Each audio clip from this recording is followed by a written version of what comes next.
Every week we like to wrap things up on Bullseye with a recommendation from me. It's called the Outshot. Have you ever watched a Comedy Central roast? It's sort of a weird exercise. You give a bunch of comedians the license to say anything, and then you ask them to basically just say the meanest jokes they can think of, usually about some B-list celebrity that they don't care about. It can be funny, but personally, for me, it gets old pretty fast. I mean, with all due respect to both of them, I don't really care what Susie Essman thinks about Flava Flav. But there was one time when it was perfect. It was the time they roasted Bob Saget, and after an evening of this. I was actually offered a role on Full House. I turned it down because I wanted to focus on comedy. I'm glad I got out of sitcoms before you killed them. And this. Full House should have been called Blackjack because you hit on the Olsons when they were 8. You didn't stop till they were 21. Is it true that you used to give Mary Kate acting lessons? He'd tell her, act like this never happened. Norm MacDonald walked on stage and started doing this. No, but Bob has a beautiful face, like a flower. Yeah, cauliflower.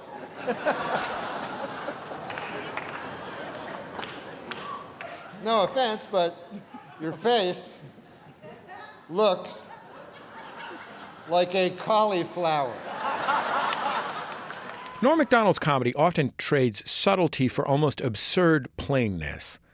And the plainness can sometimes seem mean. I mean, there was that one time he hosted the ESPY Awards and he nearly got run off the stage for picking on Michael Jordan. Of course, the biggest story in basketball, no question about it, Michael Jordan may retire. Yeah, Michael Jordan may retire after this season, and it's terrible news for Bull fans, you know, but it is terrific news for golf hustlers. They're happy about it. But Jordan is very serious, though, about leaving. In fact, he's already called the Hall of Fame to make sure that his plaque bears his basketball nickname, Air Jordan, and not his baseball nickname, Senior Crappy.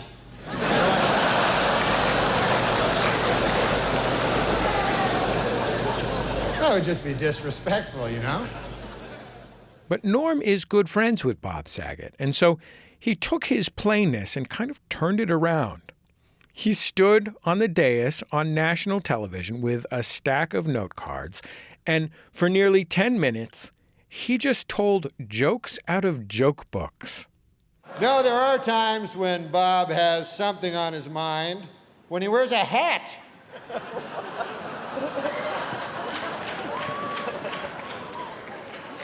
With no thoughts at all, just a hat. I'm talking about the kind of jokes you would get out of like a guidebook to humorous public speaking published by a local Lions club. And Bob is not very worldly. He thinks the English Channel is a British TV station and not a body of water separating England and France. As the realization rolled across the stage that Norm MacDonald would be doing this the entire time he was up there, the comics who were all, seated around him started to lose it. I mean, I am talking about almost falling on the floor, literally, crying, tears rolling from their eyes. Saget bent over at the waist on his feet. And the audience in the hall was, assuming that Comedy Central didn't sweeten the laugh track, the audience was, they were fine with it. And Bob isn't the biggest sports fan. I don't think I'm telling any tales out of school. I took him to a ball game, and he came toting a double-barreled shotgun. You remember that? I said, "What the H is that for?" Bob said, "I heard the Lions were playing the Tigers." You remember that? Yeah. It was a virtuosic performance, outclassed anything that Jeff Ross or Dave Attell or any of the other brilliant joke writers on stage could have managed. An insane farce, a straight-faced endurance contest, an inversion of the very premise of a roast, one of the most amazing comedy performances I've ever seen. Bob, you have a lot of well-wishers here tonight, and a lot of them would like to throw you down one. A well. They want to murder you in a well. Seems a little harsh, but apparently they want to murder you in a well. It says here on this card. We should all have a friend like Norm MacDonald. That's my outshot.